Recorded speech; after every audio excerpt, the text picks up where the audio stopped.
Maka bila dia dah bagi, maka kita pun ingat juga, takkan nak bergantung pada kemoterapi saja. Takkan itu jawapannya. Kalau itu cuma jawapannya di dunia ni, kenapa orang masih kena kanser? Betul tak? Kalau kemo, radiation dan operation itulah jawapannya, kenapa orang masih kena kanser? Satu, kenapa orang tak baik? Kan? Kalau semua yang kena kanser pergi tetap baik. Betul lah jawapan tu. That means chemo betul, radiation betul, operation betul. Tapi sebenarnya cuma berapa persen? Research kata not more than 5% yang cured. Actually 2.5% dengan chemo dan jadi kenapa orang continue juga? Masa saya kena tu, saya tak tahu. Saya ingatkan sebagai doktor biasa, apa lagi jawapan? We are western trained. Faham tak? Diajar oleh gergasi yang besar, katakan cuma chemo yang the best. Radiation kalau tak baik juga kita potong, ataupun potong buang dulu, lepas tu kita chemo, bagi dia kecil lagi, lepas tu tak baik juga kita bakar pula. Bakarlah radiation. Betul tak? Cuba you fikir tengok. Saya tanya masa saya jatuh sakit tu, saya tanya kepada profesor, sebab kawan saya pun semua dah profesor juga. Prof, tapi tak panggil prof pun, panggil kawan je. Wong kawan saya banyak Chinese yang jadi profesor. Wong, why we get cancer? Okay, cuba you semua pergi tanya doktor sekarang. You agak-agak apa jawapan dia? What is the cause of cancer? Agak-agak doktor nak jawab apa? Cepat. Jawapannya? I don't know. Seriously, I am not sure. Maybe better word is I'm not sure. Kecuali kalau you kena asap, kan? Kalau you hari-hari dah ambil rokok dan sebagainya, itu lain cerita. Tapi selalunya you tak cerita. Betul tak? Most of the time we do not know why. So today we're going to tell you why we kena cancer. Ready? Actually doctors don't know very much about why cause cancer. All they tell you, when the cancer mula-mula satu sel jadi 2 jadi 4 jadi 8, harusnya 16. Lepas tu kalau sepatutnya dia mati. Kalau nanti diganti balik. Tapi kenapa sel tu tak dengar cakap sampai ada yang sebahagiannya tak mau berhenti? Sel kita sebenarnya ada waktu dia pun mati, dia ganti lain, dia mati, dia ganti lain.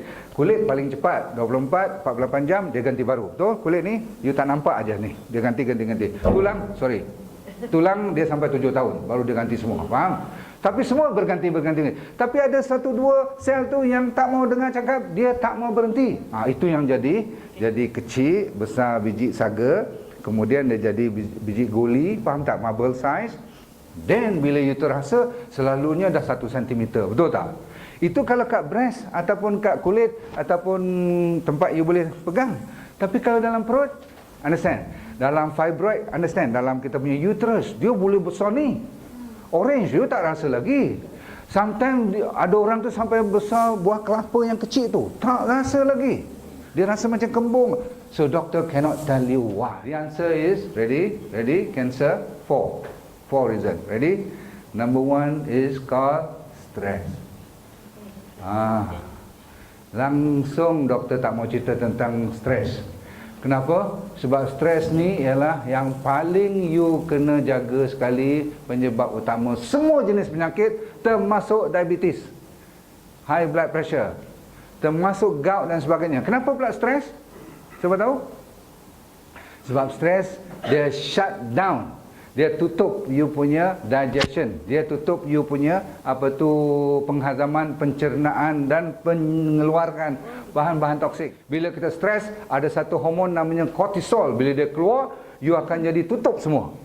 Sebab tu bila kita takut, betul tak? Kita jadi sejuk, kan dia call sejuk tangan kau ni, berpeluh ni, kenapa ni? Rupanya body kita nak tutup supaya dia nak fokus kepada benda yang kita takut. Apa kita takut selalu? Bini pula, okay. Saja je. Takut lupa. Orang cakap tu lebih kurang je kan. Tapi sama je, bukan takut apa. Takut benda yang you betul-betul panik tu, sekali you lupa tak apa. Contoh, you bawa kereta, kucing lalu, betul? Betul. Wah, betul tak? Kadang-kadang naik darah sekejap, betul tak? Naik peluh sekejap. Tapi itu tak apa. Yang tak tahan tu yang berbulan-bulan, yang bertahun-tahun, faham tak? Contoh, anak rempit, faham tak? You bela dia sampai umur 18 tahun. Dia sudah mix sama orang yang sudah tak betul, faham tak? You dengar kata, tahu-tahu dia curi-curi isap rokok. Macam mana you feel, betul tak? Okey, ataupun anak dara you kawan dengan orang lain, ataupun suami you kawan dengan orang lain. Dia kawan aja. Bukan dia buat apa pun you risau. Kenapa ni? Baru berkawan, betul tak? Ataupun you sendiri alung cari. Tahu alung cari? Alung kalau cari memang you satu masalah dengan alung, nombor dua mesti you akan berpenyakit. Pasal apa? Body kita dah shut down. Benda yang menakutkan tu menyebabkan bila shut down, kita punya immunity. Tahu immunity? Machine gun kita punya polis, kita punya askar sudah takut. Bila polis dan askar takut, betul tak? Yang tadi yang tak mau dengar cakap, dia lagi happy lah. Dia lagi multiply. Ingat? He's supposed to die, but dia mati. Dia supposed to die, tapi dia hidup. Dia hidup tak mau mati. Dia hidup tak mau mati, lama-lama dia tak dengar cakap. You cannot control, dia envelope dulu. Tahu envelope? Dia ada satu macam sarung dulu. Sebab tu you notice kadang-kadang you pegang, dia lari-lari sikit, betul tak? Itu Tuhan bagi teknologi body kita untuk tutup supaya kanser tu tak besar. Tapi dia tak tahan juga. Pasal apa? Benda tu masih ada. Benda apa? Stress. Number 2 is called dehydration. Apa dia dehydration? Apa dia? Kurang air. Badan kita dalam kekeringan. Kalau tak percaya, you dan saya selalu minum biasa-biasa sebelum kita belajar tentang air. Kita minum biasa-biasa, campurlah kopi, apa tadi, Milo, apa, teh tarik semua campur, air putih, air bersih, air masak, tak masak semua, okey. Satu hari berapa? Kalau diikutkan mil, berapa mil? Berapa liter lah, berapa liter? Jangan 3 liter, jangan orang minum 3 liter. 3 gelas. 8 gelas. Sepatutnya ke atau yang kita buat selalu? Saya ulang, sepatutnya ke atau yang kita buat selalu? Saya tanya yang kita buat selalu. Bukan yang sepatut dalam buku teks, tak? Yang cikgu aja tak pakai. Yang selalu-selalu, biasa-biasa, ready? Okey, kita buat dalam bentuk gelas lah. Gelas teh tarik tu yang lebih kurang 200 ml. Berapa gelas satu hari? 3. Okey, 4. Lagi? 5. Okey, macam ni. Siapa yang ambil atas daripada 10 gelas? Angkat tangan. 10 gelas sehari. Dari pagi sampai malam. 2 liter. Air apa pun campur. Campurlah air apa pun. Okey, tapi kalau angkat-angkat ni lebih kurang 5 orang, betul tak? 6 orang, betul. Tu pun angkat betul dia turun balik. Aku betul ke ni? Okey, right. Tak apa, jangan risau. Saya tak cek pun. Baik, sekarang antara 7 hingga 9 gelas sehari. Baik, siapa yang antara 5, 6 gelas sehari? Dah mula nak ramai 5. So, average yang ramai. Siapa yang bawah pada 5 sehari? Yang lain lah. Sebab yang lain tak angkat tangan, yang lain lah. Kecuali tak faham bahasa Melayu, betul tak? Kira. Memang orang Malaysia, terutama sekali orang Melayu dan India. Ni saya bukan racial lah, saya bukan racist ke apa. Ini saya cakap sains. Betul tak? Orang Chinese usually take a bit more. Sebab bukan dia pandai, tapi sebab culture. Dia dah belajar. Faham tak? Dia dah belajar daripada datuk nenek dia, air tu mau tak mau minum. Air putih, air bersih, air kalau masak tak masak pun mesti bawa ni, betul tak? So dia jadi habit, faham tak? Kita daripada kecil kopi, betul tak? Lepas tu pagi petang teh lagi, betul tak? Jarang nak minum air putih bersih ni. Jadi hari ni kalau saya cerita stres, satu, nombor 2 dehydration. Patutlah orang yang minum air bawah pada 6 gelas satu hari, bawah pada 6 gelas. Bawah pada 6 gelas baru 1.5 liter saja at the most. 400, 1.2. Itu 6 gelas. Satu gelas 200. Gelas teh tarik itu 200. Jadi kalau 6 gelas berapa? 1.2 lah kan? 400. Yalah 1.2. 1.2 liters. Kita punya requirement untuk satu body kita satu hari berapa cepat? minimum 2 hingga 2.5 liters a day. Kalau you selagi tak dahaga, tak payah minum pun tak apa. Yes, people say why waste time, betul tak? Kenapa nak buang masa? Kadang-kadang you sendiri dah, aku tak dahaga lagi lah, buat apa nak minum?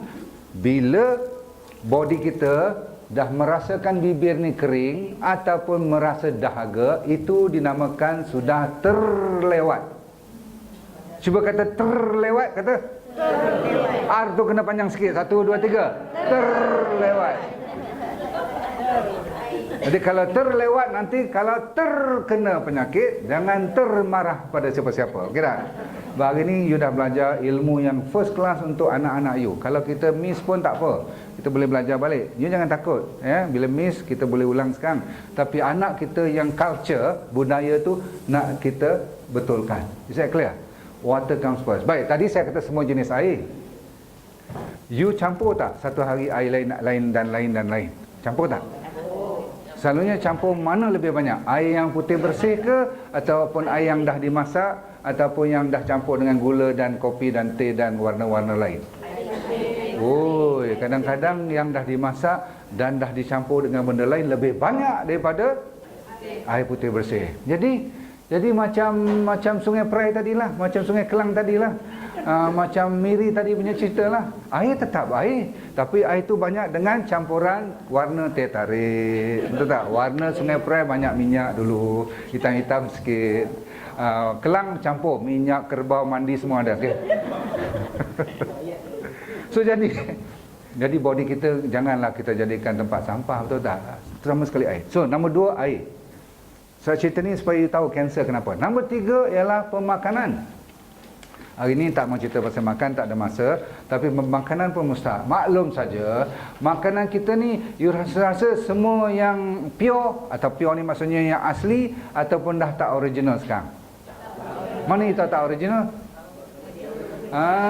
Sebab bila sampai kat kita, terutama sekali siapa yang suka sangat benda yang berpacking, tahu tak? Datang tempat tu dah di-packing. Okey, yang dah di-pack. Contoh, di-pack seperti apa yang depan mata kita tu? Sausage, nugget. Sausage tu bila buat burger, dia buka tak dengan plastik dia? Dia proses tak dulu? Dia proses tu ada masuk pengawet tak? Ada tak benda-benda bahan dia bagi tahan lama? Mesti ada. Confirm. Baik. Lagi, pernah dengar sardin? Pernah dengar bahan-bahan daripada tin? Pernah dengar daripada packing seperti Maggi Mi? Pernah dengar? Apa lagi packing? Keropok, mopok, semua pernah dengar? Kok, I tak tahu berapa banyak lagi.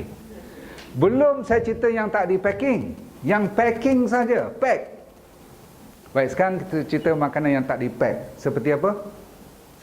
Sayuran, buah-buahan, daging dan telur dan sebagainya tak di pack. Nampak bulat-bulat kan? You nak tahu tak? Sayur dan buah-buahan you dah tahu kan cerita dia kan? Jadi sekarang ni, kalau you nak jaga pemakanan susah, sekurang-kurangnya jaga air dahulu. Itu maksud saya. Sebab apa? Kalau saya kata balik nanti jagalah makanan, dalam hati you mesti you kata, doktor, sebenarnya nak makan apa sekarang? Actually kesian orang kita sekarang ni, orang bandar terutama sekali. You nak cari ayam tak ada ayam kampung lagi dah, betul tak? You nak cari ikan, semuanya ikan keli sekarang, betul tak? Yang you tahu cerita ikan keli kan, macam mana kan dia makan apa tahu kan? You punya suka ikan keli, siap kau, kira. Baik. Sekarang ni banyak dalam sangkar, dia tak ada liar lagi dah. So make sure if you take, please take, paling-paling kurang ambil lah ikan laut, ikan-ikan yang sungai, yang liar. Okey. Ayam kalau boleh, ayam kampung, kalau ada kawan telefon booking awal-awal. Mahal sikit tak apa. Tapi kalau ayam kampung nampak macam ayam bandar juga, jangan beli tu ayam kampung. Itu kampung pun sudah pandai jadi moden. Betul. You go, encik ni ayam kampung, tapi you tengok dia punya drumstick betul-betul besar. Sorry, that is not ayam kampung. The real ayam kampung dia kecil sikit dan dia keras sikit, betul tak? Dia macam liat sikit tapi dia manisnya lain.